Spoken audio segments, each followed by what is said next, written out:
So நம்ம இன்றைக்கி பார்க்க போகிறது என்னென்னு பார்த்தோம்னா 8th ஓல்ட் புக்கில் 7th இயல் தான் பார்க்க போகிறோம்.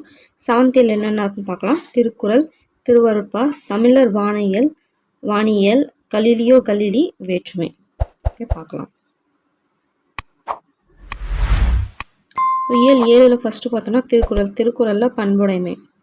என்பதத்தால் எய்தல் எளிதென்ப யார் மாட்டும் பண்புடைமை என்னும் வழக்கு. யாரெழுத்தும் எளிமையாக பழகினால் பண்புடைமை என்னும் நன்னெறியை அடைதல் எளிது. வழக்குனா நன்னெறி. ஸோ யார்கிட்டையுமே நம்ம எளிமையாக பழகினோம், எந்த ஒரு பகட்டு எதுவுமே இல்லாமல், ஆட்டிடியூட் இல்லாமல் நம்ம பண்பாக பழகணும் அப்படின்னோம்னா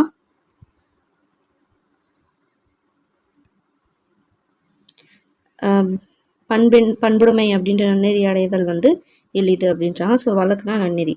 அடுத்து அன்புடைமை ஆன்ற குடிப்பிறத்தல் இவ்விரண்டும் பண்புடைமை என்னும் வழக்கு. அதாவது அன்புடையவராக திகழ்தல், உயர்ந்த குடிப்பிறப்பு, இது ரெண்டுமே பார்த்தோம்னா இவ்விரண்டும் பண்பாளரின் இயல்பு. ஸோ இதில் உயர்ந்த குடிப்பிறப்பு அப்படின்னா பார்த்தோம்னா அவங்க ஜாதி வச்சு சொல்லலை, இதுக்காக ஒரு துணைப்பாடம் கூட ஒன்று இருக்கும். ஸோ அதாவது ஒரு ஆசிரியர் என்ன பண்ணுவார்னா, ஒரு கிராமத்தில் சொல்லிக் கொடுக்குற ஒரு ஆசிரியர் இருப்பார். அவர் என்ன பண்ணுவார்னா, அவரோட வேட்டி காய வச்சு ஒரு வேலி மேலே துவச்சி காய போட்டிருப்பார். ஒரு வேலி மேலே அவர் ஸ்கூலுக்கு போயிட்டு பார்க்கும்போது பார்த்தோம்னா அந்த வேலி காணாமல் போயிருக்கும். என்னென்னு பார்த்தா யாரையும் எடுத்துருப்பாங்க. ஸோ அப்போ தான் இந்த குறள் போய் சொல்லுவார். அன்புடைமை ஆன்ற குடிபெயர்த்தல் இவ்விரண்டும் பண்புடைமை என்னும் வழக்கு. ஸோ இதில் அன்புடைமைன்றது அன்பாக பேசுறது ஓகே. அது அடுத்து உயர்ந்த குடிப்பிறப்பு அப்படின்னோம்னா நம்மளோட குடிப்பிறப்பு அப்படின்றத பார்த்தோன்னா நம்ம பிறந்த ஜாதிலேருந்தோ இல்லை அந்த இதுலேருந்தோ வராது. இப்போ நான் என்னோட அப்பா திருடனா இருந்தான் அப்படின்னு சொன்னால், எங்கள் அப்பா திருடனா இருக்கான், பட் நான் திருடனா இருக்கக்கூடாது, நல்லவனாக இருக்கணும்னு நினைக்கிறோம் பார்த்தீங்களா, அதுதான் பார்த்தோம்னா உயர்ந்த குடிப்பிறப்பு. அப்போ எங்கிட்ட இருந்து அந்த குடி உயர்ந்த குடியாக இருக்குது. எங்கள் அப்பா கிட்ட இருக்கும்போது தாழ்ந்த குடியாக இருந்தது, எங்கிட்ட இருக்கும்போது உயர்ந்த குடிப்பிறப்பாக ஆகுது. அதை தான் இங்கே குறிப்பிடுற உயர்ந்த குடிப்பிறப்பு. அந்த பையன் இது கேட்டு என்ன பண்ணுவானா, போயிட்டு அவங்க அப்பா திருடி வச்சுருந்த அந்த வேஷ்டி கொண்டு அவங்க ஆசிரியர்கிட்ட கொடுத்துருவாங்க. அவரு பார்த்தோன்னா மக்கள்லாம் கேட்பாங்க, போய் அவரை தண்டிக்கலாமான்னு கேட்கும்போது இல்லை, அப்படி நம்ம தண்டித்தோம்னா இந்த குறளுக்கு ஏற்ற மாதிரி நம்ம நடந்துக்கிட்டோம், பட் நம்ம அதால் நம்மளுக்கு அடி மட்டும்தான் கிடச்சிது, அப்போ நம்ம தப்பு செய்கிறதே மேல்னு சொல்லிட்டு அவனுக்கு நினைப்பான். அதனால் அந்த தண்டனை அவனுக்கு கொடுக்கக்கூடாது அப்படின்னு சொல்லிட்டு அவன் நல்ல பையனாக இருப்பான் அப்படின்னு சொல்லிட்டு அவர் சொல்லுவார். ஸோ இதுதான் அன்புடையவராக திகழ்தல், உயர்ந்த குடிப்பிறப்பு ஆகிய இவ்விரண்டும் பண்பாளரின் இயல்பு. அடுத்து உருப்பத்தல் மக்களொப்பு அன்றால் வெறுத்தக்க பண்பொத்தல் 9ஆம் ஒப்பு. உடம்பால் ஒத்திருத்தல் மக்களோடு ஒப்புமை அன்று, பொருந்தத்தக்க பண்பால் ஒத்திருத்தலே மக்களாக கொள்ளத்தக்க ஒப்புடைமை. ஸோ உடம்பால் ஒத்திருக்கிறதுனால மக்களோட ஒப்புமை இருக்காது. ஸோ பொருந்தத்தக்க பண்பால் ஒத்திருக்கணும், பண்பால் பொருந்தி இருக்கணும், உடம்பால் பொருந்திதான் ஒப்புமை கிடையாது அப்படின்றாங்க. நயனோடு நன்றி புரிந்த பயனுடையார் பண்புப்பார் ஆட்டும் உலகு. நேர்மையும் அறத்தையும் கொண்டு பிறருக்கு உதவ வேண்டும், அத்தகைய பண்பாளரையே உலகம் போற்றும். ஸோ இது நேர்மை, அடுத்து அறம், இது ரெண்டும் இருந்துச்சுன்னு பார்த்தோம்னா உலகம் போற்றும். நயன்னா நேர்மை, நன்றினா உதவி. நகையுள்ளும் இன்னாது இகழ்ச்சி பகையுள்ளும் பண்புல பாடறிவார் மாட்டு. ஸோ விளையாட்டாக ஒருவர் இகழ்ந்து பேசுதலும் துன்பத்தை தரும். பிறருடைய இயல்பை அறிந்து நடப்பவரிடத்தில் பகைமை இருப்பினும் நல்ல பண்புகள் இருக்கும். நகையுள்ளும்னா விளையாட்டாக, பாடறிவார்னா நெறியுடையவார். பண்புடையார் பட்டுண்டு உலகம் அதுவின்றேல் மண்புக்கு மாய்வது மண். உலகம் பண்புடையவர்களாலே நிலை பெற்றிருக்கிறது, இல்லையெனில் இவ்வுலகம் மண்ணோடு மண்ணாக எப்பயோ அழிஞ்சு போயிருக்கோம். ஸோ பொருள் பார்த்தோம்னா மாய்வதுன்னா அழிவது. அறம் போலும் கூர்மையரேனும் மரம் போல்வர் மக்கட்பண்பு இல்லாதவர். ஸோ அறம் போன்ற கூர்மையான அறிவுடையராக இருந்தாலுமே மக்களுக்குரிய ஒரு பண்பு இல்லைன்னா அவங்க ஓரறிவு மரமாக மட்டும்தான் கருதப்படுவாங்க. ஸோ அறம் அப்படின்னா வாளை கூர்மையாக்கும் கருவி. நண்பாற்றாராகி நயமில்ல செய்வார்க்கும் பண்பாற்றாராதல் கடை. ஸோ நட்பு கொள்ள இயலாதவராய் தீமை செய்பவரிடத்திலும் பண்புடையவராய் பழக இயலாதது இழிவான செயலாகும். ஸோ நட்பு கொள்ள இயலாதவா தீமை செய்கிறவங்க கிட்ட கூட நம்ம பண்புடையவராய் பழக இயலாதது பார்த்தோம்னா இழிவான செயல் அப்படின்றாங்க. ஸோ அடுத்து பார்த்தோம்னா நண்புனா நட்பு, நயமில்ல நண்புனா நட்பு, நயமில்லைனா தீங்கு, இனிமையற்ற அதாவது தீங்கு இல்லைனா இனிமையற்ற, கடைனா பழுது. நகர்வல்லர் அல்லார்க்கு மாயிரு ஞாலம் பகலும் பார்ப்பற்றென்றேருள். அதை பிறரோடு பழகி பேசி மகிழ இயலாதவருக்கு மிகப்பெரிய இவ்வுலகம் பகலிலும் இருளாகவே தோன்றும். நகல்வல்லர்னா சிரித்து மகிழ்பவர், மாயிரு ஞாலம்னா மிகப்பெரிய உலகம். பண்பிலான் பெற்ற பெருஞ்செல்வம் நண்பால் கலந்தேமையால் திரிந்தற்று. ஸோ பண்பிலான் பெற்ற பெருஞ்செல்வமானது பாத்திரத்தின் தன்மையால் நல்ல பால் திரிவது போல கெட்டு போகும். ஸோ திரிந்தற்றுனா திரிவது போன்றது.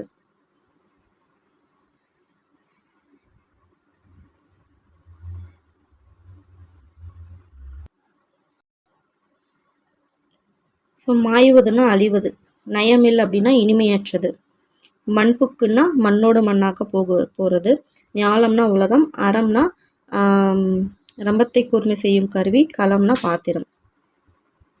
பிரித்தெழுதுக. எளிதென்ப எளிது கூட்டல் என்ப. பண்புடைமை பண்பு கூட்டல் உடைமை. மக்கள் ஒப்பு மக்கள் கூட்டல் ஒப்பு. பயனுடையார் பயன் கூட்டல் உடையார். பண்புடையார் பண்பு கூட்டல் உடையார். அன்பு கூட்டல் உடைமை அன்புடைமை. மக்கள் கூட்டல் பண்பு மக்கட்பண்பு.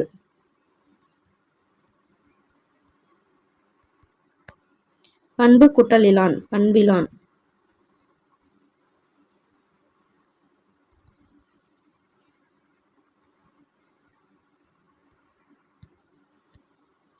திரிந்து கூட்டல் அற்று திரிந்தற்று.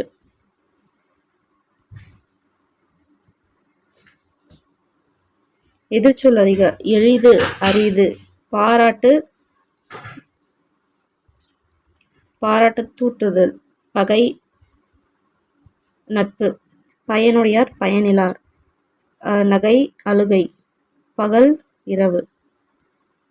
அன்புடைமை ஆன்ற குடிப்பிறத்தல் இவ்விரண்டும் பண்புடைமை என்னும் வழக்கு. சீர்பிரித்து எழுதுக. இது தேவையில்ல. முறைமாறி அடிகளை முறைப்படுத்தி எழுதுக.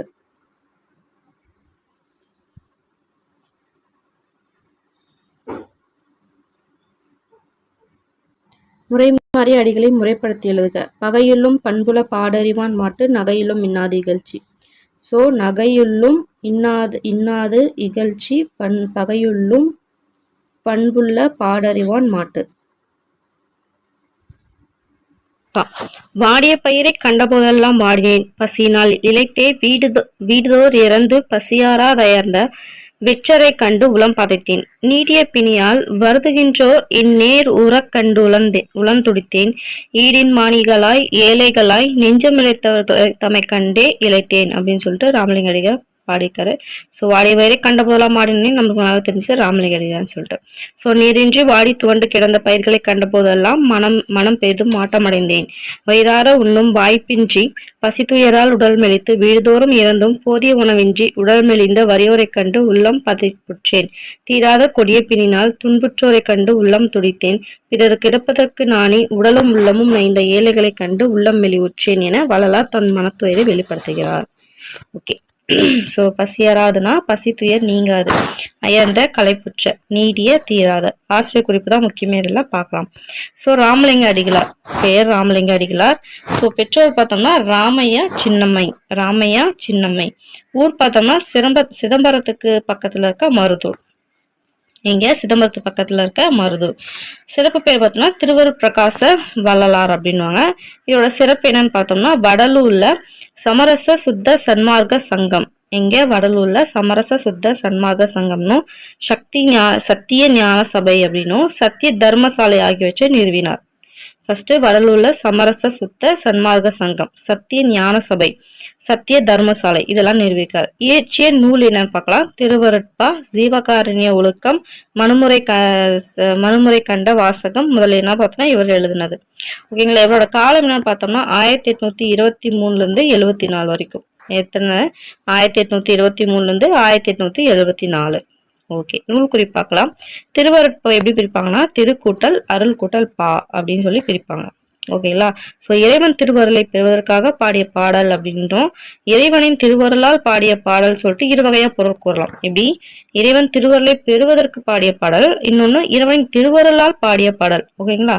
இது 5818 பாடல்கள் கொண்டது. நம் பாடப்பகுதி பிள்ளை பெரு விண்ணப்பம் எனும் தலைப்பில் இடம்பெற்றது ரொம்ப முக்கியம். ஸோ பிள்ளை பெரு விண்ணப்பம் மொத்தம் இதுல எத்தனை பாடல் இருக்கு? 5 8 1 8. ஓகேங்களா. அழகா ஞாபகம் வச்சுக்கலாம் 5 8 1 8. ஓகே.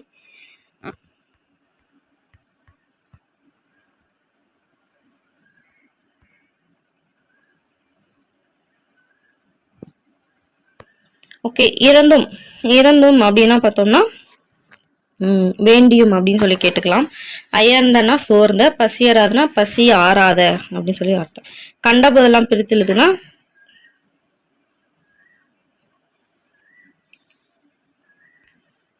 கண்ட கூட்டல் போது கூட்டல் எல்லாம் அப்படின்னு சொல்லி பிரிக்கலாம். இல்ல கண்ட போது கூட்டல் எல்லாம் அப்படின்னு பிரிக்கலாம். ஸோ ஆப்ஷன் எப்படி இருக்குன்னு பார்த்துக்கோங்க. வீடுதோர் இறந்தும் அப்படின்னா வீடுதோறும் வீடுதோறும் கூட்டல் இறந்தும்.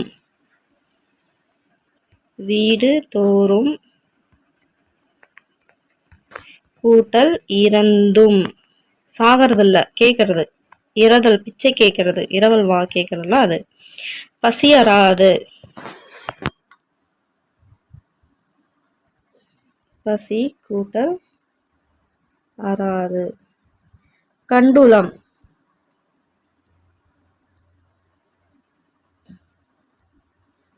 கண்டு கூட்டல் உளம். சேர்த்தலுக நேர் கூட்டல் உர நேருற, நேருற. நெஞ்சு கூட்டல் இளைத்தவர் நெஞ்சிலைத்தவர், நெஞ்சிலைத்தவர். ஓகே. திருவருட்பாவை இயற்றியவர் ராமலிங்க அடிகளார். திருவருட்பாவை இடம்பெற்றுள்ள பாடல்களின் எண்ணிக்கை 5, 8, 1, 8. ஓகே. அடுத்து பார்த்தோம்னா ஒரு உரைநடை. தமிழர் வானியல். பண்டை தமிழர்கள் அறிவியல் துறையில் பெரும் புலமை கொண்டிருந்தனர் என்பதை பழந்தமிழ் இலக்கியங்கள் உணர்த்துகின்றன. மேலை நாட்டார் கண்டறிந்ததாக கூறப்படும் பல உண்மைகளை பல நூற்றாண்டுகளுக்கு முன்னரே தமிழர்களும் அறிந்திருந்தார்கள். தொல்காப்பியம், சங்க இலக்கியங்கள், திருக்குறள், சிலப்பதிகாரம், மணிமேகலை, சீவக சிந்தாமணி, கம்பராமாயணம், திருமந்திரம், திருவாசகம் முதலிய நூல்களின் மூலம் பழந்தமிழர்கள் கையாண்ட அறிவியல் நுணுக்கங்களை காணலாம். ஓகே. அடுத்து பார்க்கலாம். ஸோ எப்படி கொஸ்டின் இதில் கேட்கலாம்னு பார்த்தோம்னா, எது மூலிமா பண்டைய தமிழர்களோட கையாண்ட அறிவியல் நுணுக்கங்களை காணலாம்னு சொல்லிட்டு கேட்கலாம். ஸோ தொல்காப்பியம், சங்க இலக்கியம், திருக்குறள், சிலப்பதிகாரம், மணிமேகலை, சீவக சிந்தாமணி, கம்பராமாயணம், திருமந்திரம், திருவாசகம். ஓகேங்களா? So okay. ஜஸ்ட் நம்மளுக்கு தெரிஞ்சது தானே. ஸோ ஜஸ்ட் ஞாபகம் வச்சுக்கோங்க. வானியல் அறிவு. தமிழரின் அறிவியல் சிந்தனையில் குறிப்பிடத்தக்கது வானியல் பற்றிய அறிவாகும். ஸோ என்னன்னு பார்த்தோம்னா, ஞாயிறு திங்கள் என்று ஆராய முற்பட்ட போதே வானியல் ஆய்வு தோன்றிவிட்டது எனலாம். ஸோ உலகில் தோன்றிய பல்வேறு அறிவியல் கல்விகளில் மிக தொன்மையானது பழமையானது வானியல் கல்வி அப்படின்றாங்க. ஸோ ஃபர்ஸ்ட் கொஸ்டின் என்னது, உலகில் தோன்றிய பல்வேறு அறிவியல் கல்வியில ஃபர்ஸ்ட், அதாவது மிகவும் தொன்மையானது மிகவும் பழமையானதுன்னு பார்த்தோம்னா வானியல் கல்வி தான். ஓகேங்களா? அடுத்து, உலகம் ஐம்பூதங்களால் ஆனதுன்னு சொல்லிட்டு நிலம், நீர், வெப்பம், காற்று, வானம் ஆகிய 5ம் உள்ளடக்கியது என்று தொல்காப்பியம் குறிப்பிடுறது நம்ம அடிக்கடி கேட்டதுதான். இதெல்லாம் நம்ம அதாவது சும்மா அப்படியே தூக்கத்துல கூட கேட்டா கேட்கணும், அந்த மாதிரி ஒரு லைன் இதெல்லாம். நிலம், நீர், தீ, வலி விசும்போடு 5ம் கலந்த மயக்கம் மாதலின் சொன்னது யாருன்னு பார்த்தோம்னா தொல்காப்பியம். அதே மாதிரி மண் திணித்த நிலனும் நிலமேந்திய விசும்பும் விசும்பு தைவரும் வலியும் வலிதலைய தீயும் தீமுரணிய நீரும் என்றாங்கு 5 பூதத்து இயற்கை போல அப்படின்னு சொன்னது என்னன்னு பார்த்தோம்னா புறநானூறு. ஸோ இதுல என்னது, உலகம் தட்டையா உருண்டையா, அதே மாதிரி அண்டவெளியில் சுற்றும் இந்த உலகம் பற்றியும் தமிழர் ஆய்ந்துள்ளனர். மேலை நாட்டார் 15ஆம் நூற்றாண்டுக்கு முன்பு வரை உலகம் தட்டையானதே என்று நம்பி வந்தனர். 15ஆம் நூற்றாண்டில்தான் போலாந்து நாட்டை சார்ந்த நிக்கோலஸ் கிராப்ஸ் என்பவர் உலகம் தட்டை இலை உருண்டையானது என்று சரியாக கணித்து கூறினார். ஆனால் அதை எவரும் ஏற்றுக்கொள்ளவில்லை. 16ஆம் நூற்றாண்டில் வாழ்ந்த கலீலியோ உலகம் உருண்டையானது என்பதை தம் தொலைநோக்கியால் கண்டுபிடித்து சொன்ன பிறகுதான் மக்கள் ஏற்றுக்கொண்டனர். மேலை நாட்டினர் கண்டறிந்ததற்கு பல நூற்றாண்டுகளுக்கு முன்பே சொல்லியது ஒரு தமிழ் குறள். அந்த குறளுக்கு உரியவர் திருவள்ளுவர். அது என்ன சொல்றாரு, சுழன்றும் ஏற்பின்னது உலகம் அதனால் உழந்தும் உழவே தலை, அதாவது எனும் குறட்பாவில் உலகம் சுழல்கிறது என்று கூறுகின்றார். உருண்டையான பொருள்தான் சுழலும் என்பது அறிவியல் உண்மை. எனவே உலகம் உருண்டையாகத்தான் இருக்கும் என்பதை எந்த கருவியும் இல்லாத காலத்தில் வள்ளுவர் உணர்ந்து தம் குறளில் கையாண்டுள்ளது வியப்புக்குரியது. ஓகே. ஃபர்ஸ்ட் என்னது, உலகம் உலகையானது ஃபர்ஸ்ட் யார் சொன்னாங்க, போலாந்து நாட்டை சேர்ந்த நிக்கோலஸ் கிராப்ஸ் அப்படின்றவர் சொன்னாரு. ஆனா அதை ஏத்துக்கல. அதுக்கப்புறம் 16ஆம் நூற்றாண்டுல கலீலியோ அவரோட டெலஸ்கோப், அவரோட தொலைநோக்கியால கண்டுபிடிச்சு சொன்னதுக்கு அப்புறம் ஏத்துக்கிட்டாங்க. ஆனா இத பல நூற்றாண்டுக்கு முன்பு பார்த்தோம்னா இந்த குறள்ல சொல்லியிருக்காங்க அப்படின்னு அவ்வளவுதான். அடுத்து ஞாயிற்று காட்சி. வானவெளியில் மிகப்பெரிய விண்மீன் ஞாயிறு. நல்லாவே தெரியும். ஞாயிற்றை வழிபடும் வழக்கம் வானவியல் மரபால் உண்டானது எனலாம். சிலப்பதிகாரத்தில் இளங்கோவடிகள் ஞாயிறு போற்றுதம் என்று ஞாயிற்றை போற்றியுள்ளமையும் காணலாம். சோ ஞாயிற்றை சுற்றிய பாதையை ஞாயிறு வட்டம் என்றனர் பழந்தமிழர் என புறநானூறு குறிப்பிடுகிறது. செஞ்ஞாயிற்று செலவும் அஞ்ஞாயிற்று பறிப்பு சூழ்ந்த மண்டிலமும். ஓகேங்களா, இந்த லைன் இதுல சொன்னது புறநானூறுன்னு அர்த்தம். ஓகே, அடுத்து ஞாயிற்றை சுற்றிய பாதை என்ன சொல்லுவாங்க? ஞாயிறு வட்டம். ஓகே, அடுத்து இப்பாடலின் வாயிலாக ஞாயிறு வட்டம், அதன் இயக்கம், அந்தரமாய் நிற்கும் வான்வெளி மண்டலம் என்பன பற்றி வானியல் அறிவை உணர முடிகிறதுன்றாங்க. அடுத்து திங்கள் தோற்றம். தானே ஒளிவிடக்கூடிய ஞாயிற்றை நாள் மீன் அப்படின்றாங்க. என்னது? தானே ஒளிவிடக்கூடிய ஞாயிற்றை நாள் மீன் அப்படின்றாங்க. இதே ஞாயிற்றிடமிருந்து ஒளி பெற்று ஒளிவிடக்கூடிய என்ன சொல்றாங்க? கோல் மீன்றாங்க. அதாவது தானே வெளிச்சத்தை கொடுத்துச்சுன்னா அது நாள் மீன்.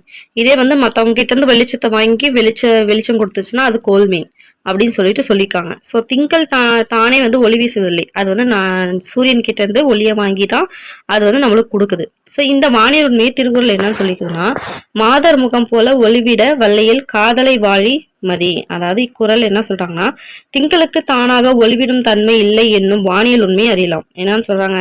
திங்களை பாம்பு கொன்றற்று என்னும் குறள் தொடர் திங்கள் மறைப்பு, அதாவது சந்திர கிரகணம் பற்றியதாகும்.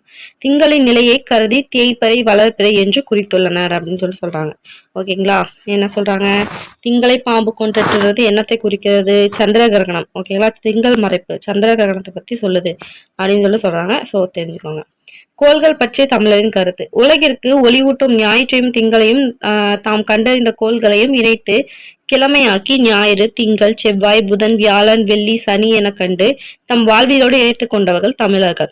அவர்கள் விண்ணிலே மின்னும் விண்மீன்களையும் திரியும் கோள்களையும் கண்டு அறிவியல் வழியில் தெளிவான வானியல் அறிவு பெற்றவர்களாக திகழ்ந்தனர்.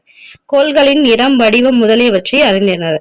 செந்நிறமாய் இருந்த கோளை செவ்வாய் என்றனர். இன்றைய அறிவியல் வல்லுநர்கள் செவ்வாய் கோளில் மண் செம்மை நிறமாய் இருப்பதை அங்கு சென்றுள்ள செயற்கைக்கோள் அனுப்பும் ஒளிப்படங்கள் வாயிலாக வெளிப்படுத்தியுள்ளனர். அடுத்து வெண்மை நிறமுடைய கோள் வெள்ளி எனப்பட்டது. இன்று வெள்ளிக்கோளில் வெள்ளித்தாது இருப்பதை அறிவியல் ஆய்வு புலப்படுத்தியுள்ளது. வெள்ளிக்கோளுக்கு ஒரு சிறப்பும் உண்டு. ஓகே, ஞாயிறு உதயத்துக்கு முன்பே வெள்ளி எழுந்து விடியலை உணர்த்துவதால் இதனை விடிவெள்ளி என்றனர். வெள்ளி ஞாயிறு உதயத்துக்கு முன்பே வெள்ளி எழுந்து விடியலை உணர்த்துவதால் இதை விடிவெள்ளி என்றனர். சோ புதிதாக கண்டறிந்த கோள் புதன் என்று வழங்கப்பட்டது. அதாவது புதிதாக அறிந்ததால் அதற்கு அறிவன் என்று பெயர் உண்டு. என்னது? அறிவன். புதனுக்கு இன்னொரு பேர் என்ன? அறிவன். ஓகேங்களா, நோட் பண்ணிக்கணும். வியா என்றால் பெரிய, நிறைந்த என்று பொருள்படும். சோ வானில் பெரிய கோளாக வலம் வருவது வியாழன். சோ வியாழன்னா பெரிய, நிறைந்த. சோ வானில பெருசு இருக்கிறது என்னது? வியாழன் தானே பெருசு. சோ அதை அப்படி சொன்னாங்க.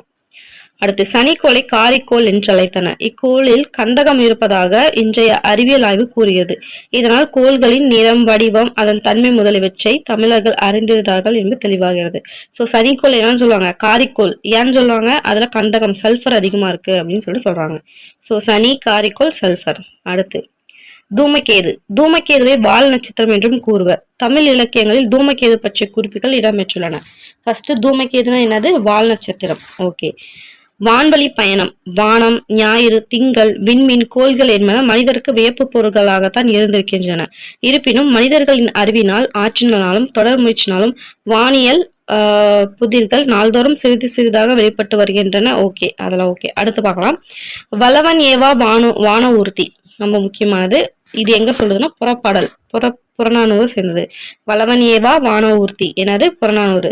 சங்க காலத்திலேயே ஓட்டுநர் இல்ல வான ஊர்தி இருந்தது என்கிற வியக்கத்தக்க செய்தி தருகிறது. வானூர்த்தி ஓட்டுகிறவனை தமிழன் வல்லவன் வல்லவன் என்று அழைக்கின்ற சொல்லோடு வானூர்த்தியை கண்டறிந்த புறநானூற்று தமிழன் நமக்கு முன்னோடிதானே. நம்மால் இவற்றையெல்லாம் கற்பனை செய்து ஒதுக்கிவிட இயலுமா அப்படின்னு சொல்லிட்டு கேட்கறாங்க. ஓகே, நம்மளுக்கு தேவையானது என்ன? வல்லவன் ஏவா வானூர்த்தி. எந்த நூல்ல இருந்தது? புறநானூறு. இதுல வல்லவன் அப்படின்னா என்ன? அந்த வானூர்த்தி ஓட்டுவன் வல்லவன் அப்படின்னு சொன்னாங்க. அடுத்து சிலம்பு மணிமேகலையில் வான்வழி பயணங்கள் பற்றிய குறிப்புகளும், சீவக சிந்தாமணியில் மயிர்பொறி விமானத்தின் செயல்திறனும், கம்பராமாயணத்தில் ராமன் செலுத்திய புட்பக அபிமானமும், பெருங்கதையில் வானூர்த்தி வடிவமும் அதனை இயக்கும் முறைமையும் பற்றி வான் பயண செய்திகள் காணப்படுகின்றன. ஓகே, ஃபர்ஸ்ட் சிலம்பு மணிமேகலை என்ன இருக்கு? வான்வழி பயணம். அடுத்து சீவக சிந்தாமணியில் என்ன இருக்கு? மயிர்பொறி விமானம். கம்பராமாயணத்துல என்ன இருக்கு? ராவணன் செலுத்திய புட்பக விமானம். பெருங்கதையில என்ன இருக்கு? வானூர்த்தியோட வடிவமும் அதோட இயக்க முறைமையும். ஓகேங்களா? ஓகே, அடுத்து ஓகே, அவ்வளோதான், முடிஞ்சிச்சுங்களா? ஓகே, அவ்வளோதான். ஓகேங்களா? ஸோ இந்த லைன்ஸ் நான் மென்ஷன் பண்ணது எல்லாமே முக்கியம். ஓகேங்களா? ஸோ இதெல்லாமே பார்த்துக்கணும். ஓகே, பிரித்தெழுதுக. வானியல். வானியல்னா வான் கூட்டல் இயல். ஐம்பூதம். 5 கூட்டல் பூதம். வானூர்த்தி. வான் கூட்டல் ஊர்த்தி. தென் திசை. தெற்கு கூட்டல் திசை. பழந்தமிழர். பழமை கூட்டல் தமிழர். காலந்தோறும். இம்ம வந்து இந்துன்னு மாத்திக்கோங்க, அவ்வளவுதான் முடிஞ்சு. மயில் பொறி. இல்ல வந்து இருன்னு மாத்திக்கோங்க. செம்மை கூட்டல் ஞாயிறு செஞ்ஞாயிறு. அடுத்து பெருமை, அதாவது இம்முக்கு தவிர இஞ்சு பார்த்து இந்த இஞ்சுன்னு போட்டுக்கோங்க. இது இம்மை கெட்டு போயிடும். பெருமை கூட்டல் புலமை.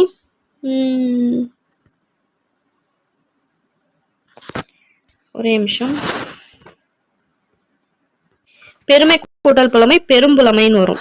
மைக்கு பதிலாக இம் போட்டுக்கோங்க. ஓகே, தமிழரின் அறிவியல் சிந்தனையில் குறிப்பிடத்தக்கது என்னதுன்னு பார்த்தோம்னா அறிவியல், வானியல். உலகம் உருண்டையானது என தொல்காப்பியம் குறிப்பிடுகிறது. உலகம் உருண்டை வடிவானது என கூறிய முதல் தமிழ் குறள் எதுன்னு பார்த்தோம்னா குறள். வான்வெளியில் உள்ள மிகப்பெரிய விண்மீன் எது? வியாழன். விண்மீன் தானே கேட்டாங்க. விண்மீன் வந்து சூரியன். வான்வெளியில் உள்ள மிகப்பெரிய விண்மீன் ஞாயிறு, சூரியன். தாமே ஒளிவிடக்கூடியதை என்னன்னு சொல்லுவாங்க? நாள்கோள். இதே வந்து கடன் வாங்கி விடுறத சரி நாள்கோள்ல நாள் மீன். நாள் மீன், ஒரு நிமிஷம், நாள் மீன் தான் நினைக்கிறேன். கோல் மீன் நாள் மீன் ஒரு நினைக்கிறேன், அதேதான் நாள் மீன். தானே ஒளிவிடுக்கிறது நாள் மீன்.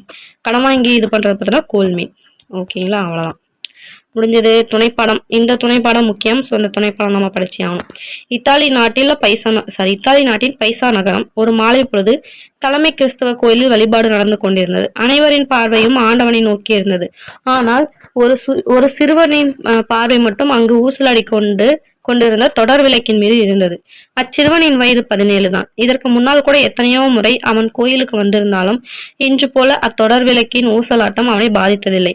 அது விரைவாக ஆடினாலும் மெதுவாக ஆடினாலும் ஒரு முறை ஆடுவதற்கு அது எடுத்துக்கொண்ட நேரம் ஒன்றாகவே இருப்பதை அவர் உணர்ந்தான். இதை எப்படி சரிபார்ப்பது? தனது நாடி துடிப்பை அளவாக கொண்டு சரிபார்த்தான். தான் எண்ணிய கருத்து சரியானதான் என்று அறிந்தபோது மிகவும் மகிழ்ச்சி அடைந்தான். அச்சிறுவனுடைய முதல் அறிவியல் கண்டுபிடிப்பே மருத்துவத்துறையில் நாடி துடிப்பை கணக்கிடும் கருவியை கண்டுபிடிக்க தூண்டுகோலாய் இருந்தது.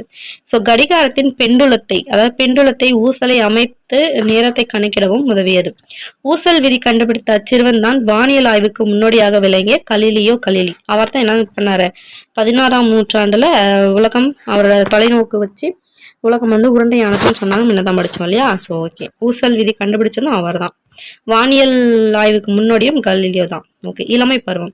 கலீலியோ இத்தாலி நாட்டை சேர்ந்தவர், அது ஃபர்ஸ்ட் தெரிஞ்சுக்கணும். பைசா நகரத்துல 1564ஆம் ஆண்டு பிப்ரவரி திங்கள் 15ஆம் நாள் பிறந்தார். ஸோ 15/2/1564. ஈஸியா பாருங்க, 15 வந்துருச்சா? 64 அடுத்து வருது. 5க்கு அப்புறம் 6 இல்லையா? அப்படின்னு வச்சுக்கலாம். அவரோட தந்தையார் பேர் என்னன்னு பார்த்தோம்னா வின்சென்ட் சோகலீவி. அவர் வந்து ஒரு வணிகராக இருந்தாரு. அவர் இசையிலும் ஓவியத்திலும் தேர்ச்சி பெற்று விளங்கினார். வின்சென்ட் சோகலீவி. ஓகே, கலீலியோ தம் இளமை காலத்தில் இருந்து இயற்கை மீது அறிவியல் மீது மிகுந்த ஆர்வமுடையவராய் இருந்தார். மருத்துவம் படிப்பதில் தமக்கு இருந்த விருப்பத்தை தந்தையாரிடம் வெளிப்படுத்தினார். பைசா நகர பல்கலைக்கழகத்தில் மருத்துவத் துறையில் மாணவராய் சேர்ந்த குறுகிய காலத்திற்குள் அறிவியலில் அவர் தம் முதல் கண்டுபிடிப்பு நிகழ்ந்தது. அதுதான் ஊசல் விதி. பல்கலைக்கழகத்தில் அவர் பயிலும் துறையில் கணிதம் பாடமாக அமையவில்லை. ஒருமுறை கணித வல்லுநர் ஒருவர் சுவையாக கணிதம் நடத்தி கொண்டிருந்ததை தற்செயலாக அவர் கேட்டார். பல நாள் அவர் கணித விரிவுரையாளரின் அறையில் மறைந்திருந்து கணித பாடங்களை கேட்டார். ஆகவே கணிதத்தில் மிகவும் நாட்டம் கொண்டு சிறந்த பல ஆய்வுகளை வெளியிட்டார். அதனால் தம்முடைய 25ஆம் அகவிலேயே பைசா நகர பல்கலைக்கழகத்தில் கணித பேராசிரியராக பணியமர்த்தப்பட்டார். சோ எந்த வயசுல? 25 அகவையில அவர் என்னவா பைசா நகர பல்கலைக்கழகத்துல என்ன பண்றாரு? பேராசிரியரா இருக்காரு. சோ அறிவியல் ஆய்வு என்னன்னு பார்க்கலாம். பைசா நகர பல்கலைக்கழகத்தில் பணிபுரிந்த காலத்தில் அறிவியல் ஆய்வுகளை செய்து காட்டினார். ஒரு சமயம் தத்துவமேதை அரிஸ்டாட்டில் இருக்கா இல்லையா, அவரோட கண்டுபிடிப்பு ஒன்றை கலீலியோ படிக்க நேர்ந்தது. அரிஸ்டாட்டிலின் கருத்துப்படி ஒரே நேரத்தில் உயரத்தில் இருந்து எறியப்படும் பொருட்களுள் எடை மிகுந்த பொருள் விரைவாகவும் எடை குறைந்த பொருள் மெதுவாகவும் நிலத்தை வந்தடையும் என்றிருந்தது. பல ஆண்டாக அரிஸ்டாட்டில் கூறிய இக்கருத்து சரியானதுதான் என்று பொதுமக்களும் நம்பி வந்தனர். ஆனால் கலீலியோ இக்கருத்தை ஒப்புக்கொள்ளவில்லை. எனவே தம்முடைய கருத்தை ஆய்வின் மூலம் மெய்ப்பித்து காட்ட விரும்பினார். பொதுமக்கள் முன்னிலையில் பைசா கோபுரத்தில் தாமே ஏறி 100 பவுண்ட் கிலோ எடையும் 1 பவுண்ட் கிலோ எடையும் கொண்ட 2 இரும்பு குண்டுகளை ஒரே நேரத்தில் மேலிருந்து கீழே விழச் செய்தார். அவை இரண்டும் ஒரே நேரத்தில் தரையை தொட்டன. இதை கண்ட பொதுமக்கள் கலீலியோ கூறியதை ஒப்புக்கொண்டனர். இதனால் கலீலியோவின் புகழ் ஒரு புறம் பரவியது, இன்னொரு புறமும் பகைமை வளர்ந்தது. ஓகே, 1592ஆம் ஆண்டில் பதுவா பல்கலைக்கழகத்தில் கணித விரிவுரையாளராக பணியாற்றினார். இப்ப 1592 என்னது 1592 அங்க என்ன பல்கலைக்கழகம்? பதுவா. சரிங்களா? கணிதமும் வானியலும் பற்றி விரிவுரை ஆற்றினாலும் நிலை இயக்கவியலும் பொறியியலும் ஆய்வு நிகழ்த்தி கொண்டிருந்தார். காற்று வெப்ப அளவியை முதலாக உருவாக்கினார். இராணுவ பொறியாளர்களும் துப்பாக்கி வீரர்களும் எளிதாக கணக்கிடுவதற்காக கணித கருவியை வடிவமைத்தார். இந்த மாதிரிலாம் மணிக்காரு என்னென்ன கண்டுபிடிச்சாருன்னு சொல்லிட்டு பாத்துக்கணும். வானியல் ஆய்வு என்ன பண்றான்னு பார்த்தோம்னா, கலீலியோவுக்கு முன்பு வானியல் பற்றி கொள்கைகளை வெளியிட்ட அரிஸ்டாட்டிலும் தாலமி முதலிய வானியலாளர் நிலம் அண்டத்தின் மைய பகுதி என்று அது அசையாதது நிலையானது என்று கூறி வந்தனர். அதாவது நிலம் அப்படின்றது அண்டத்தின் மையப்பகுதின்னு சொன்னாங்க. ஸோ சூரியனை சுற்றியே புவி நகர்கிறது என்பது வானியல் அறிஞர் கோப்பர்நிக்கஸின் வானியல் கொள்கையாகும். ஆனால் அவர் தம் கருத்து ஏற்றுக்கொள்ளப்படவில்லை. வானியல் ஆய்வில் ஒரு திருப்பு முனையை ஏற்படுத்தியது கலீலியோவின் தொலைநோக்கி. தொலைவில் உள்ள பொருளிலிருந்து வரும் ஒளிக்கதிரை கோள ஆடியின் மூலம் ஒருங்கு திரட்டி கருவிலையில் கொடுத்தால் அதன் திறன் மிகும் என்பதை உணர்ந்தார். இதன் அடிப்படையில் 1610 ஓகேங்களா, 1610 அப்போ பார்த்தோம்னா தொலைநோக்கியை அமைத்து விண்வெளியை ஆய்வு செய்தார். பால்விதி என்பது பல கோடி விண்மீன்களின் தொகுதி என்று மெய்ப்பித்தார். ஓகேங்களா. நிலாவின் மேற்பரப்பு கரடுமுரடானது என்றும் மலைகளும் பள்ளத்தாக்குகளும் நிறைந்தது என்றும் தொலைநோக்கி மூலம் கண்டறிந்து கூறினார். அடுத்து அறிஞர் கோப்பர்நிக்கசு கூறிய அண்டத்தின் மையம் பூமி என்று சூரியனே அப்படின்னு சொல்லிட்டு சொன்னாரு. சோ சூரியனையும் பூமியும் பிறகோள்கள் சுற்றி வருகின்றன. சுற்றி வருகின்றன. சூரியன் நகருவதாக தோன்றுவது பூமியின் சுழற்சினால் தான் என்றும் கருத்தை என மெய்ப்பித்தார். தொலைநோக்கி வழியாக அதனை அனைவரும் உணர்த்தினார். வியாழன் கோளை சுற்றி 4 சிறு கோள்கள் வருவதையும் வெளிப்படுத்தினார். ஆனால் கலீலியோ வாழ்ந்த காலத்திலும் அவருடைய கருத்துக்கள் ஏற்றுக்கொள்ளப்படவில்லை. இவை மத கொள்கைகளுக்கு எதிரானவை என்றும் கோப்பர்நிக்கஸின் கூற்றை உறுதிப்படுத்தியது குற்றம் என்றும் கலீலியோ தம் கொள்கைகளை விலக்கிக் கொள்ள வேண்டும் என மதவாதிகள் வற்புறுத்தினார்கள். அவர்களின் பிடிவாதத்தால் 1616ஆம் ஆண்டு வீட்டு சிறை வைக்கப்பட்டாரா? கடவுளே. ஓகே, 1616ஆம் ஆண்டு அவருடைய இறுதி காலம் பார்க்கலாம். பல்வேறு துன்பங்களுக்கு இடையிலும் 1632ஆம் ஆண்டில் உலகத்தில் முதன்மையான இருமுறைமையை பற்றிய உரையாடல் என்னும் தலைப்பில் 1632ஆம் ஆண்டில் கண் பார்வை பெரிதும் மங்கிய நிலையில் புதிய அறிவியலை சார்ந்த இரு உரையாடல் என்னும் தலைப்பிலும் மிகச்சிறந்த நூல்களை எழுதி வெளியிட்டார். ஸோ ஃபர்ஸ்ட் 1632 என்ன வெளியிட்டார் பார்த்தோம்னா, உலகத்தின் முதன்மையான இருமுறைமையை பற்றிய உரையாடல் ஃபர்ஸ்ட். அடுத்து 1638 6 வருஷம் கழிச்சு புதிய அறிவியலை சார்ந்த இரு உரையாடல். ஃபர்ஸ்ட் இரு முறைமைகளை பற்றிய உரையாடல், அடுத்து புதிய அறிவியலை சார்ந்த இரு உரையாடல். ஓகேங்களா? ஓகே. அடுத்து அந்நூல்களை அடிப்படையாக கொண்டே ஐசக் நியூட்டன் தன்னுடைய கொள்கைகளை உருவாக்கினார். இறுதி காலம் முழுவதும் துன்பத்துடன் கழித்த கலீலியோ 1642 ஆண்டு பார்த்தோம்னா ஜனவரி திங்கள் இவ்வுலக வாழ்வை நீக்கினார். அதாவது ஜனவரி 1942ஆம் ஆண்டு 1042ஆம் ஆண்டு இறந்து போயிட்டாரு. ஓகேங்களா? அவ்வளவுதான். ஸோ அந்த மேக்ஸிமம் பார்த்தோம்னா இயர்ஸ் வருது, அவர் எப்பப்போ என்னென்ன கண்டுபிடிச்சாருன்னு வந்திருக்காங்க, அது பார்த்துக்கோங்க. ஓகேங்களா? ஓகே, வேற்றுமைன்னு நம்மளுக்கு என்னன்னு தெரியும் இல்லையா? ஸோ மொத்தம் 8 வேற்றுமை இருக்கு அப்படின்னு சொல்லிட்டு நம்மளுக்கு தெரியும். அது என்னது ஐயாளுக்கும் இன்னது கண் அப்படின்னு நம்மளுக்கு தெரியும். Okay, okay. முதல் வேற்றுமை என்னன்னு சொல்லுவாங்க? எழுவாய் வேற்றுமை அப்படின்னு சொல்லுவாங்க. அதுக்கு உருபு இல்லைன்றது நம்மளுக்கு நல்லா தெரியும். ஸோ மாடு வந்தது, இது பார்த்தோம்னா வினைமுற்றை கொண்டு முடிந்தது. வல்லவன் என் தம்பி, பெயர் பயனிலை கொண்டு முடிந்தது. வளர்மதியார், வினா பெயர் பயனிலை கொண்டு முடிந்தது. ஸோ இந்த மாதிரி ஒரு எழுவாய் வந்து ஒரே ஒரு பயனிலை கொண்டு முடியத்தான் பார்த்தோம்னா என்னது முதல் இது. அடுத்து இரண்டாம் வேற்றுமை உருபு ஐ. ஸோ ஐ அப்படின்றத பார்த்தோம்னா வரத்தான் பார்த்தோம்னா என்னது இரண்டாம் வேற்றுமை உருபு. ஸோ அது என்னென்ன வரும், எந்த பொருள்ல வரும் பார்த்தோம்னா ஆக்கல், அழித்தல், அடைதல், நீத்தல், ஒத்தல், உடைமை. என்னது என்னது ஆக்கல், அழித்தல், அடைதல், நீத்தல், ஒத்தல், உடைமை. ஓகேங்களா, இதெல்லாம் நல்லா மனப்பாடமா தெரிஞ்சு வச்சுக்கோங்க. ஸோ ஓகேங்களா, ஆக்கல்னா என்னது உருவாக்குறது. ஸோ வல்லவன் பள்ளியை கட்டினான், அது வந்து உருவாக்கிட்டான். சோழன் பகைவரை அழித்தான், அழிக்கிறது அழிச்சிட்டான். தேன்மொழி கோவிலை அடைந்தார், அடையறது அடைஞ்சிட்டான். என்னது குலகன் சினத்தை விடுத்தான். சாரி, என்ன குலகன் ஒரு பேர் இருக்கான்னு தெரியல. ஓகே, அதாவது விடுத்தான் அது நீக்கிட்டான், அப்ப நீத்தல். கயல்விழி குயிலை போன்றவள், ஒத்தல் ஒற்றுமை பண்றாங்க. கயல்வி வந்து குயில் மாதிரி அப்படின்னு சொல்லி ஒத்துமைப்படுத்துறாங்க, அப்ப என்னது ஒத்தல். கண்ணன் செல்வத்தை உடையவன், அதாவது என்னது உடைமை ஒருத்தவங்களோட உடைமை பத்தி பேசுது. சோ உடைமை. ஓகேங்களா, இந்த மாதிரி 6 பொருள் வரத்தான் என்னது இரண்டாம் வேற்றுமை உருவு. ஓகே, மூன்றாம் வேற்றுமை உருவு என்னன்னு பார்க்கலாம். ஆள், ஆண், ஒடு, ஓடு. ஓகேங்களா, ஓகே. இது வந்து பார்த்தோம்னா நாரால் கயிறு திரித்தான், இதுல பார்த்தோம்னா ஆள் வருதா. ஓகே, இந்த மாதிரி முதல் கருவி காரியமாக மாறி அக்தாகவே இருப்பது பார்த்தோம்னா இந்த ஆள்னா என்னன்னா முதல் கருவி இருக்கு இல்லையா, அதே வந்து பார்த்தோம்னா காரியமா மாறும். ஸோ நாரால் கயிறு, நார் என்னவா மாறிடுச்சு, கயிறா மாறிடுச்சு இல்லையா. ஸோ அதுதான் அந்த முதல் கருவி என்னது நாறு, அது என்னவா மாறிச்சு காரியமா மாறிடுச்சு, அதுதான் சொல்றாங்க அந்த மாதிரி. ஸோ துணை கருவி காரியம் செயல்படும் வரை துணையாக இருப்பது. அதே போல் கருத்தாவும் இயற்றுதல் கருத்தா, ஏவுதல் கருத்தா அப்படின்னு சொல்லிட்டு 2 வகைப்படும் அப்படின்னு சொல்லிட்டு சொல்றாங்க. ஓகே, கோவில் அரசனால் கட்டப்பட்டது, இது பார்த்தோன்னா ஏவுதல் கருத்தா.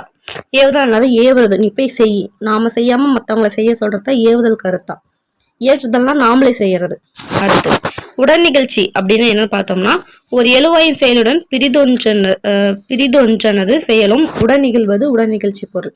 அதாவது பார்த்தோம்னா இப்ப தாயோடு குழந்தை வந்துச்சு, நாயோடு குட்டியும் போச்சு இப்படின்னு சொல்றது.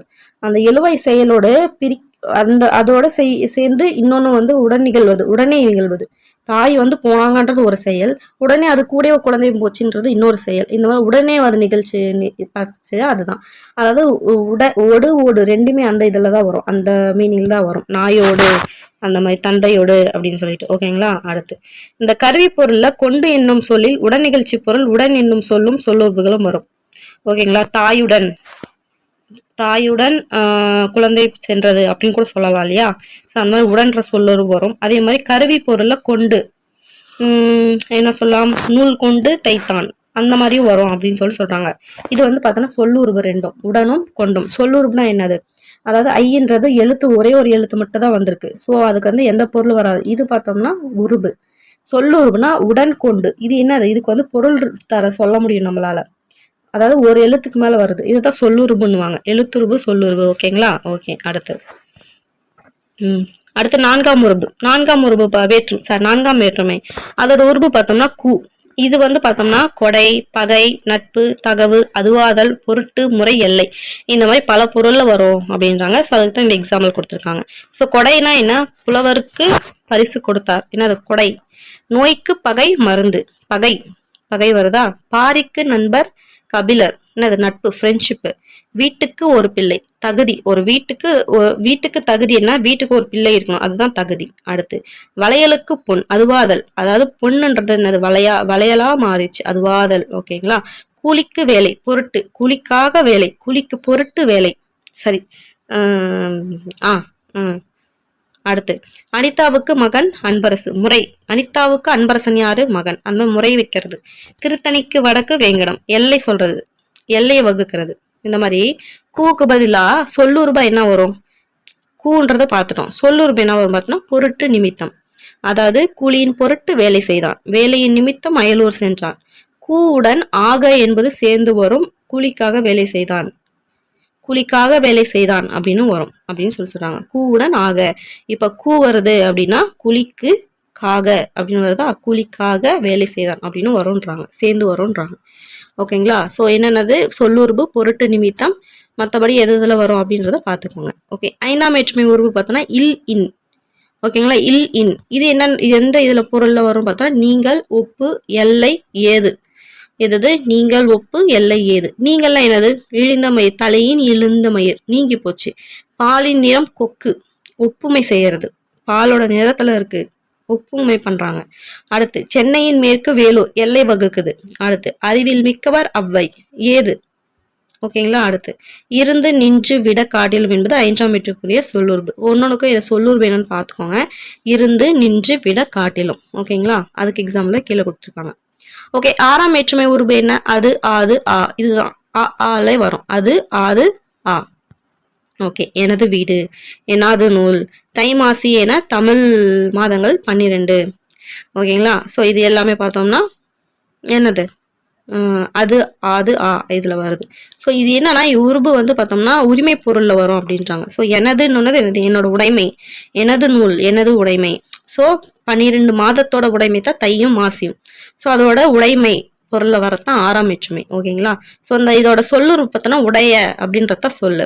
ஸோ அது ஆன்றது உருபு, சொல்லுறுப்பு பார்த்தோம்னா உடைய, அது ஒன்னே ஒண்ணுதான்.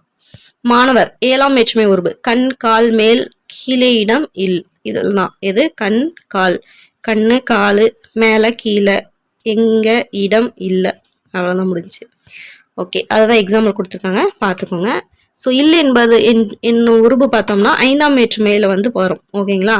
அது பார்த்தோம்னா ஒப்பு, ஏது, நீங்கள் ஆகிய பொருள்ல வரும். இதே 7ஆம் வேற்றுமை உருபு பார்த்தோம்னா இல் இடப்பொருள்ல வரும். ரெண்டுக்கும் இருக்க வித்தியாசம் அதுதான். அதாவது ஒப்பு, ஏதல், நீங்கள்ல வந்துச்சுன்னா அது 5ஆம் உருபு. இடப்பொருள்ல வந்துச்சுன்னா அது பார்த்தோம்னா 7ஆம் வேற்றுமை உருவு. எடுத்துக்காட்டு மணியில் ஒளி. மணியில் ஒளின்றது பார்த்தானா அது வந்து பார்த்தோன்னா இடப்பொருள். மணின்றது அந்த இதுல இருக்கு அப்படின்னு சொல்லிட்டு ஒரு இடம் மாதிரி சொல்றாங்க இல்லையா. ஸோ இல். அதே மாதிரி மாலையில் மலர்கள், அதாவது மாலையில், மாலைன்னா என்னது, அந்த இடத்துல, இல் அந்த இடம் அப்படின்ற மாதிரி வருது. ஓகே. அவ்வளவுதான் முடிஞ்சு போச்சு. இது இதெல்லாம் ஸ்டேட்மெண்ட்ல கொடுப்பாங்க, அதனால இதெல்லாம் கொஞ்சம் நோட் பண்ணிக்கோங்க. ஓகேங்களா. ஸோ விழி வேற்றுமை கடைசி 8ஆம் வேற்றுமை என்னன்னு சொல்லுவாங்க, விழி வேற்றுமை சொல்லுவாங்க. ஏன்னு பார்த்தோம்னா அது எப்படி அந்த வந்து கூப்பிடுற மாதிரி வரும். கண்ணாவா, கிளியே பேசு, இந்த மாதிரி நம்ம அவங்க கிட்ட வந்து நம்ம கூப்பிடுற மாதிரியும் இது பண்ற மாதிரியும் இருக்கும். ஸோ அதனால தான் அது விழி வேற்றுமைன்னு சொல்லுவாங்க. அதான் 8ஆம் வேற்றுமை, அதுக்கும் உருவு கிடையாது. ஓகேங்களா. ஓகே. அவ்வளவுதான். உரிய விடையை தேர்ந்தெழுதுக. வினைமுற்று, பெயர்ச்சொல், வினைச்சொல் ஆகிய இவற்றிற்கு பயனிலையாக கொண்டு முடிவது முதல் வேற்றுமை. அடுத்து பெயர் சொல்லி கருத்தாவாக மாற்றுவது 2ஆம் வேற்றுமை. அதுக்கு பேர் வந்து கருத்தா வேற்றுமையும் என்னன்னு சொல்லுவாங்க. பேர் இன்னொரு பேர் இருக்கும் அதுக்கு, ஒரே நிமிஷம் தான்.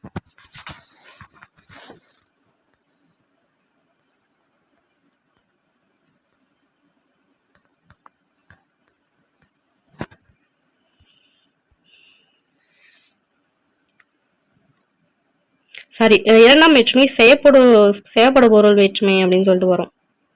அதாவது வந்து ஒரு பெயர் சொல்லோட பொருளை வந்து செய்யப்படும் பொருளா வேறுபடுத்தும். ஓகேங்களா. ஸோ பெயர் சொல்லி கருத்தாவா மாற்றுறது என்னன்னு பார்த்தோம்னா 3ஆம் வேற்றுமை. கிழமை பொருள்ல வர்றது என்னன்னு பார்த்தோம்னா 6ஆம் வேற்றுமை. ஒரு நிமிஷம்.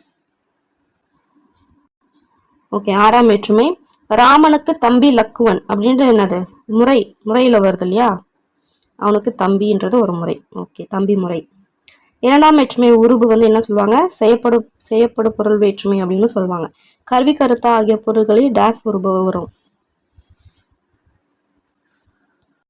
ஆள், ஆண் அப்படின்னு வரும். 5ஆம் வேற்றுமையில் வரும் இல் உருபு டேஸ் பொருளில் வரும். ஸோ 5ஆம் வேற்றுமையில் வரும் இல் அப்படின்ற உருவு பார்த்தோம்னா இடப்பொருள்ல வரும். அடுத்து 8ஆம் வேற்றுமை விழி பொருள்ல வரும். வாலிக்கு பகைவன் சுக்ரீவன் தொடர்பில் கூவுருவு என்னன்னு பார்த்தோம்னா பகை, அந்த பொருள்ல வரும். முதல் வேற்றுமைக்கு உருவு இல்லை. காட்டை அழித்தான், அழித்தல். புலியை போன்றவன், ஒத்தல். கூலியின் பொருட்டு வேலை. ஒரு நிமிஷம். புலியை போன்றவன், ஒத்தல். ஓகே. கூலியின் பொருட்டு வேலை, பொருட்டு. என்னுடைய வீடு,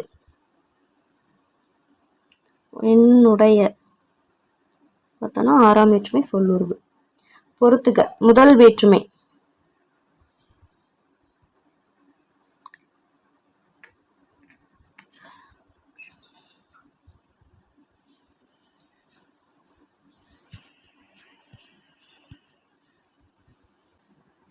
முதல் வேற்றுமை கல்வியில் பெரியவர் கம்பர். 3ஆம் வேற்றுமை மரத்தால் செய்தது. 5ஆம் வேற்றுமை கிளையின் கண், இன்னும் வருத கிளையின் கண் காப்பு.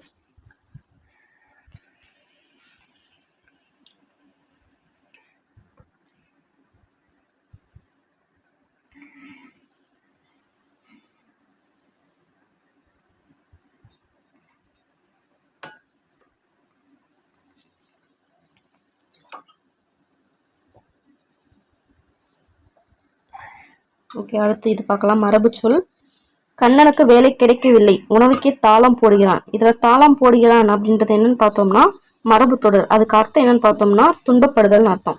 முருகனுக்கு கயிறு திரிப்பதே வேலையாகிவிட்டது. கயிறு திரிப்பதுக்கு அர்த்தம் என்னன்னு பார்த்தோம்னா இல்லாததை சொல்லுதல். பாவேந்தர் பாரதிதாசனின் தமிழ் இலக்கிய வானில் கொடிகட்டி பறந்தார் அப்படின்னா தனி புகழோடு வாழ்ந்தார். தான் பணத்துக்கு திருடவில்லை என்று கண்ணன் முதலை கண்ணீர் வடித்தான். முதலை கண்ணீர்னா என்னது? பொய்யாக அழுதல், ஏமாற்றுதல். அதுதான் என்ன சொல்லுவோம், முதலை கண்ணீர். தெரியல நம்மளுக்கு?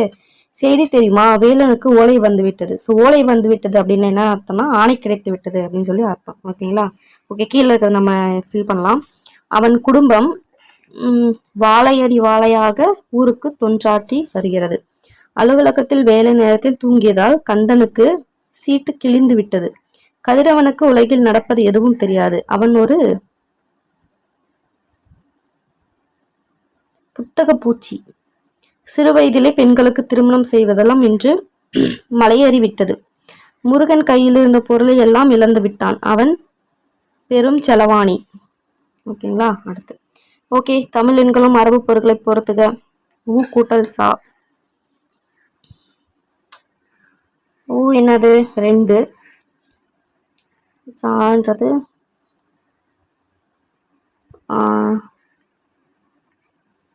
ஒரு நிமிஷம்.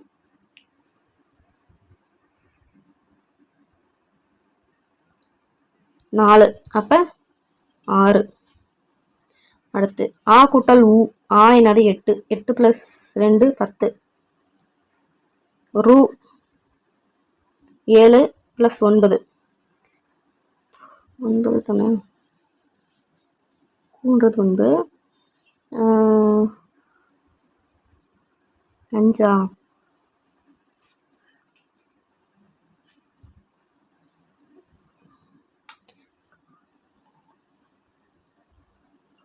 5. 5 கூட்டல் 9 14. இது வந்து 10 கூட்டல் 2 12. இது பார்த்தோம்னா 18 + 1 19. ஓகேங்களா? அவ்வளோதான். இது தேவையில்ல. ஓகேங்க, அவ்வளோதான், முடிஞ்சாச்சு. இயல் 7 சிறப்பாக முடிச்சிட்டோம். அடுத்து பார்த்தோம்னா இயல் 8ல் உங்களை மீட் பண்ணுறேன். பாய்.